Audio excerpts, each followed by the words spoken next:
Hello guys. तो आज हम बात करने वाले हैं केरला ब्लास्ट के बारे में।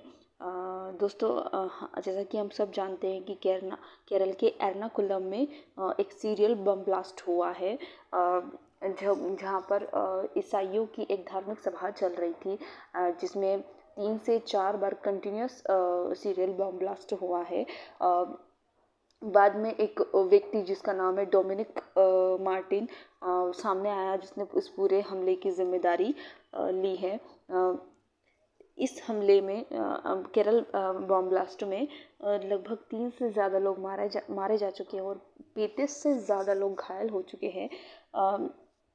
बाद में डोमिनिक मार्टिन ने अपने एक बयान में कहा कि ईसाइयों की जो धार्मिक सभा चल रही थी उसमें कुछ डिसीज़न को लेकर वो डिसअग्री करता था, जिसकी वजह से उसने ये बॉम्ब ब्लास्ट किए। हालांकि इसका कोई एक पर्टिकुलर रीज़न बाहर निकल के नहीं आया है। देश के अलग अलग नेताओं ने, प्रधानमंत्री जी ने अपने अपने पॉइंट ऑफ व्यूज़ इस ब्लास्ट के बारे में दिए हैं। दोस्तों, कहीं ना कहीं हम इसको एक टेरर एक्टिविटी से लिंक कर सकते हैं, जो कि हम सभी जानते हैं कि ये सब कहीं ना कहीं टेरर एक्टिविटी से लिंक करता है। तो हम सभी जानते हैं कि एक्चुअल में टेरर क्या है। टेररिज्म जो है वो है कोई भी व्यक्ति जो अपराध करता है आचरण के उद्देश्य से आबादी को डराना या किसी सरकार या अंतर्राष्ट्रीय संगठन को ऐसा करने के लिए मजबूर करना या कोई भी कार्य करने से बचना जिसके कारण किसी व्यक्ति की मृत्यु या गंभीर शारीरिक चोट पहुंचे, सार्वजनिक या निजी संपत्ति को गंभीर क्षति जिसमें सार्वजनिक उपयोग का स्थान, राज्य या सरकारी सुविधा, सार्वजनिक परिवहन प्रणाली, बुनियादी ढांचा सुविधा या पर्यावरण शामिल है, या फिर संपत्ति, स्थानों, सुविधाओं या प्रणालियों को नुकसान के परिणाम स्वरूप बड़ा आर्थिक नुकसान हो सकता होने की संभावना को ये जताता है। ठीक है। तो ये जो टेररिज्म है गाइस, जिसको हम केरला बॉम्ब ब्लास्ट को इससे कहीं ना कहीं लिंक डेफिनेटली कर सकते हैं, जो कि अपने उसमें एक बड़ा चेंजेस लेकर के आया है। अगर भारत के कॉन्टेक्स्ट में हम बात करें तो इसके टेररिज्म को लेकर के कई सारे चैलेंजेस हैं, जो कि है आतंक फैलाने के लिए उभरती प्रौद्योगिकियों का इस्तेमाल दुनिया भर में बढ़ती चिंता का मुद्दा है। 26/11 के हमले के आतंकवादियों में से एक को जिंदा पकड़ लिया गया, मुकदमा चला गया और भारत में सर्वोच्च न्यायालय द्वारा दोषी ठहराया गया है। 26/11 हमलों के प्रमुख साजिशकर्ता और योजनाकार संरक्षित और अप्रकाशित बने हुए हैं। चीन द्वारा कई मौकों पर पाकिस्तान स्थित आतंकवादियों के खिलाफ यूएनएससी प्रतिबंधों पर रोक लगाने से सुरक्षा परिषद कुछ मामलों में कार्रवाई करने में कमजोर हो गई है। पिछले कुछ वर्षों में आतंकी समूहों ने अपनी फंडिंग पोर्टफोलियो में विविधता ला दी है। उन्होंने फंड जुटाने और वित्त के लिए आभासी मुद्राओं जैसे नई और उभरती प्रौद्योगिकियों की गुमनामी का फायदा उठाना भी शुरू कर दिया है। मनी लॉन्ड्रिंग और टेरर फंडिंग का मुकाबला करने में ढीले शासन के लिए पाकिस्तान को जून 2018 में फाइनेंशियल एक्शन टास्क फोर्स यानी कि FATF की तथाकथित ग्रे सूची में डाल दिया गया था। इसकी एक लिस्ट होती है, ग्रे लिस्ट, जिसमें पाकिस्तान का नाम 2018 में डाला गया। FATF ने 4 साल से अधिक समय के बाद अक्टूबर 2022 में पूर्ण सत्र में पाकिस्तान को हटा दिया गया। पिछले साल से पाकिस्तान को सूची से हटाने पर चर्चा कश्मीर में बढ़ते आतंकी हमलों की प्रवृत्ति के साथ मेल खाती है। तो गाइस, इसकी जो चुनौतियां हैं वो कई सारी हैं। इसमें और भी, जैसे कि टेरर फंडिंग हो गई, जिसमें ML या TF, खतरों और जोखिमों की खराब समझ, पुराने डेटा विश्लेषण, पारंपरिक जोखिम मूल्यांकन उपकरण बड़े पैमानों पर डेटा का विश्लेषण करने की अनुमति नहीं देते हैं, जिससे जोखिम की अधिक सूक्ष्म तस्वीर उत्पन्न करने के लिए सहसंबंध और विश्लेषण की क्षमता सीमित हो जाती है। इसके और भी रीजंस है, जैसे कि अंतर्राष्ट्रीय संगठनों के बीच समन्वय की कमी और कानूनों का भारी बोझ पैदा हो गया है। राष्ट्रीय नियामक योजनाओं में कमजोरियां, राष्ट्रीय सीमाओं के पार परिसंपत्तियों का अनौपचारिक स्थानांतरण और संचलन, निजी गैर राज्य अभिनेताओं के लिए जोखिम दृष्टिकोण को लागू करने की उच्च लागत। ये गाइस जो है आतंकवाद के कई सारे ऐसे जो है चैलेंजेस है जो फेस करने हैं। वर्तमान में भी इसके और भी कई जैसे चैलेंजेस हैं। वो हैं आतंकवाद का वित्त पोषण। अंतर्राष्ट्रीय मुद्रा कोष और विश्व बैंक के अनुमान के अनुसार अपराधियों द्वारा प्रतिवर्ष $4 ट्रिलियन तक की मनी लॉन्ड्रिंग की जाती है। आतंकवादियों द्वारा धन के लेन देन को दान और वैकल्पिक प्रेषण विधियों के माध्यम से भी छुपाया जाता है। ये अंतर्राष्ट्रीय वित्तीय प्रणाली को कलंकित करता है, ऑफ कोर्स ये करता है, और प्रणाली की अखंडता में जनता के भरोसे को कम करता है। आतंकवाद निरोध का राजनीतिकरण, यानी कि आतंकवादियों की पहचान के संबंध में संयुक्त राष्ट्र सुरक्षा परिषद यूएनओ का जो सिक्योरिटी काउंसिल है उसके जो मेंबर हैं उन्होंने अलग अलग स्तर की वीटो शक्ति का प्रयोग किया है। आतंकवादियों द्वारा उभरती प्रौद्योगिकी का उपयोग कंप्यूटिंग और दूरसंचार में व्यापक इंटरनेट पहुंच, एंड टू एंड इंक्रिप्शन और वर्चुअल प्राइवेट नेटवर्क जैसे नवाचारों ने दुनिया भर में बड़ी संख्या में कट्टरपंथी व्यक्तियों के लिए नई प्रकार की गतिविधियों को संभव बना दिया है, जो कि खतरे में योगदान दे रहे हैं। आतंकवाद की सोशल नेटवर्किंग, यानी कि सोशल मीडिया प्लेटफॉर्म आतंकी नेटवर्क और उनके वैचारिक सहयात्रियों के टूल किट में शक्तिशाली उपकरणों में बदल गए हैं। इसके अलावा लोन वुल्फ हमलावरों ने नई तकनीकों तक पहुंच प्राप्त कर अपनी क्षमताओं में उल्लेखनीय वृद्धि कर ली है। ठीक है, नेक्स्ट है गाइस जैव आतंक। जैव आतंक जो है वो है जैव प्रौद्योगिकी मानव जाति के लिए वरदान है, लेकिन यह एक बड़ा खतरा भी है, क्योंकि जैविक एजेंटों की छोटी मात्रा को आसानी से छिपाया जा सकता है। इसका परिवहन और भंडारण आसानी से किया जा सकता है और इसे कमज़ोर आबादी पर छोड़ा जा सकता है। विश्व भर में खाद्य सुरक्षा को बाधित करने के लिए उष्णकटिबंधीय कृषि रोग जनकों या कीटों को भी एंटी क्रॉप एजेंटों के रूप में इस्तेमाल किया जा सकता है। तो ये जो इसके काफ़ी सारे चैलेंजेस है गाइस। तो नेक्स्ट है गाइस इसमें कि हाउ टू टैकल, इंडिया इसको कैसे टैकल करता है। हमें ये जानना है कि इंडिया इसको कैसे हैंडल करता है। तो उसके संबंध में हमारे नेक्स्ट जो बिंदु है, आतंकवाद के संबंध में भारत ने 26/11 का जो आतंकवादी हमला है उसके बाद भारत ने आतंकवाद को लेकर एक बेहद गंभीर रुख अपनाए हैं। जनवरी 2009 में आतंकी अपराधों से निपटने के लिए राष्ट्रीय अन्वेषण अभिकरण की स्थापना की, यानी कि नेशनल इन्वेस्टिगेशन एजेंसी की स्थापना की गई। भारत में गैर कानूनी गतिविधियां रोकथाम संशोधन अधिनियम, यानी कि unlawful activities prevention amendment UAPA प्रथम प्राथमिक आतंकवाद विरोधी कानून है।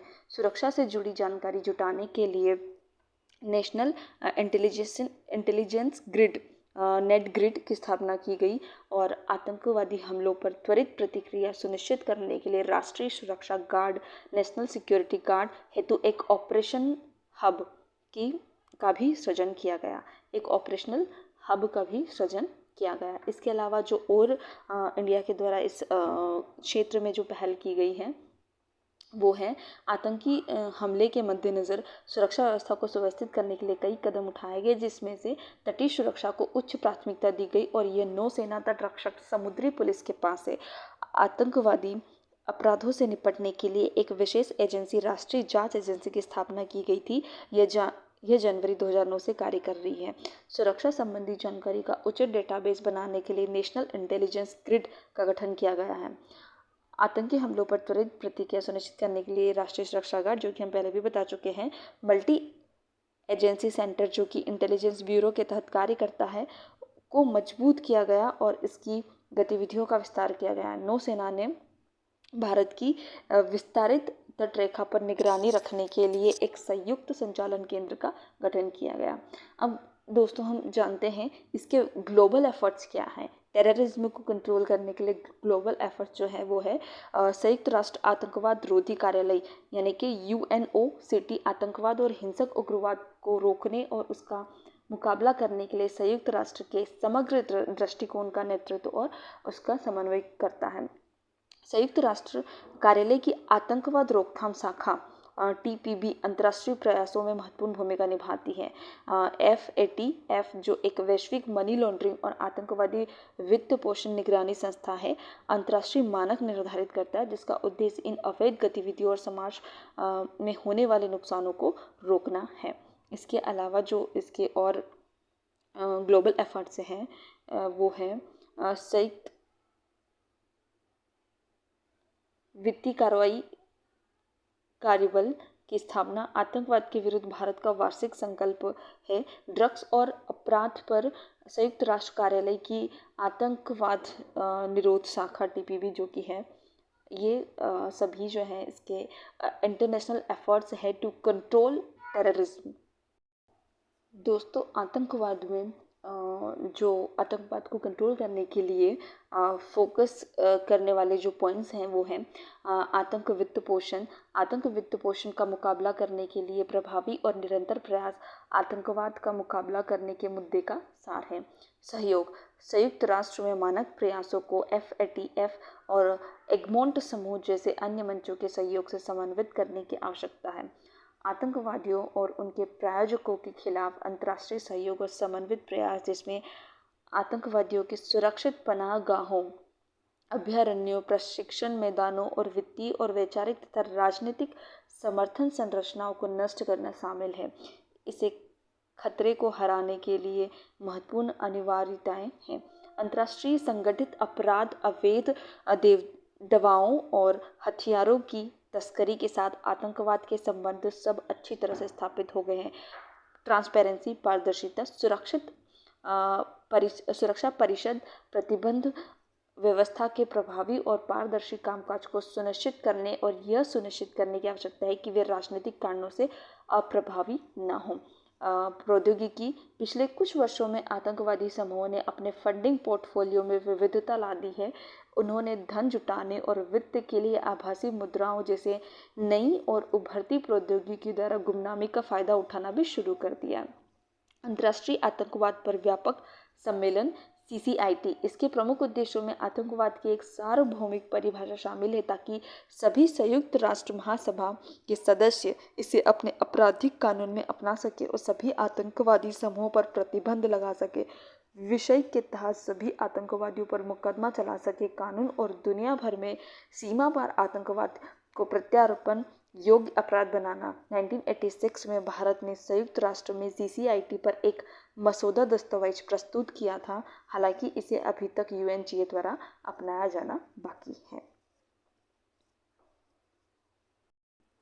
नेक्स्ट है टेररिज्म को कंट्रोल करने के लिए वे फॉरवर्ड्स क्या क्या होने चाहिए, जिसमें फर्स्ट है साइबर रक्षा तंत्र का विकास। साइबर आतंकवाद से निपटने के लिए एक समग्र दृष्टिकोण आवश्यक है, चाहे वह साइबर सर्च अभियान के संचालन के संबंध में हो या फिर साइबर हमलों के विरुद्ध प्रति उपायों के दायरे का विस्तार करने के संबंध में हो। सेकेंड है वैश्विक आतंकवाद विरोध उपाय। आतंकवाद कि इसके सभी रूपों और अभिव्यक्तियों में निंदा की जानी चाहिए। अंतर्राष्ट्रीय समुदाय को राजनीतिक मतभेदों से ऊपर उठकर आतंकवाद की चुनौतियों को परास्त करना चाहिए। नेक्स्ट है क्षमता निर्माण। भारत को सीमा पर आतंकवाद से लड़ने के लिए सेना की विशेषज्ञता की दिशा में आगे बढ़ना चाहिए ताकि आतंकी गतिविधियों की घुसपैठ को रोकने के लिए खुफिया और सुरक्षा एजेंसियों के बीच समन्वय सुनिश्चित किया जा सके। आतंक वित्त पोषण पर नियंत्रण। आतंकवाद के वित्त पोषण पर अंकुश लगाने के लिए कानून को सुदृढ़ करने की आवश्यकता है, जहां बैंकों के लिए आवश्यक होगी वे अपने ग्राहकों के संबंध में सम्यक तत्परता रखें और किसी भी संदिग्ध लेन देन की रिपोर्ट करें। इसके अलावा भारत को क्रिप्टो करेंसी के विनियमन की दिशा में भी आगे बढ़ना चाहिए। नेक्स्ट है युवाओं को आतंकवाद के चंगुल में फंसने से रोकना। अहिंसा, शांतिपूर्ण सह अस्तित्व और सहिष्णुता के मूल्यों को बढ़ावा देने में शैक्षिक प्रतिष्ठानों की महत्वपूर्ण भूमिका को देखते हुए कट्टरपंथ विरोध कार्यक्रमों में उन्हें प्रमुखता से शामिल किया जाना चाहिए। इसके साथ ही आर्थिक और सामाजिक असमानता से निपटने के लिए नीतियों के निर्माण से असंतुष्ट युवाओं को आतंकवाद की ओर आकर्षित होने से रोकने में मदद मिलेगी।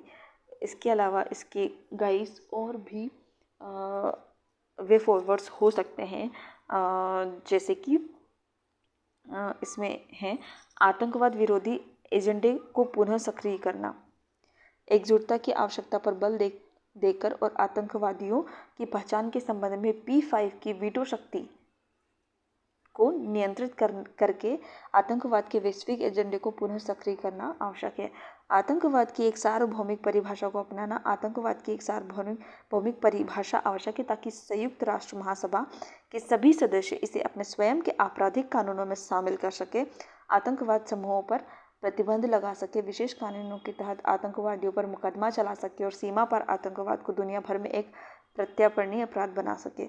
भारत ने वर्ष 1986 में यूएनओ में अंतर्राष्ट्रीय आतंकवाद पर व्यापक सम्मेलन CCIT पर एक मसौदा दस्तावेज प्रस्तुत रखा था, जो कि अभी अपनाया नहीं गया है, जो कि मे बी अंडर प्रोसेस है। युवाओं को आतंकवाद के चंगुल से बचाना, NIA की क्षमता का विस्तार करना, आतंकवाद वित्त पोषण पर अंकुश लगाना, ये सभी इसके वे फॉरवर्ड्स हो सकते हैं। So thank you guys, please like, share and subscribe. Thank you.